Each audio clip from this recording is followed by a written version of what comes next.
અને આજ ભગવાન વામને 3 ડગલાનો સંકલ્પ જેવો પૂરો થયો એટલે વિરાટ બન્યા છે વામનમાંથી. અને પહેલા ડગલાની અંદર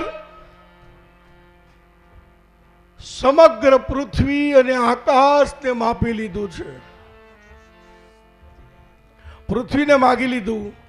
બીજા ડગલાની અંદર આકાશને માપી લીધું. અને પછી ત્રીજું ડગલું બલીને કહે છે કે ભલે આ મારો પગ ક્યાં મૂકું બોલ. હવે તું કહેતો હતો ને હું સર્વનું દાન કરું. બલી રાજા દાન દેનારો હોશિયાર હોય છે. એ કહે છે કે જેમ પૃથ્વી, જલ, તેજ, વાયુ, આકાશ, કાળ, દ્વિક, આત્મા અને મન જેમ બહાર છે એમ મારા શરીરમાં છે. અને મારા મસ્તક ઉપર પગ મૂકો. અને જેવો ભગવાને પગ મૂક્યો ને એવો અતલ, વિતલ, સુતલ, સાતલ, મહાતલ ને પાતાળમાં બલીને લઈ જાય છે.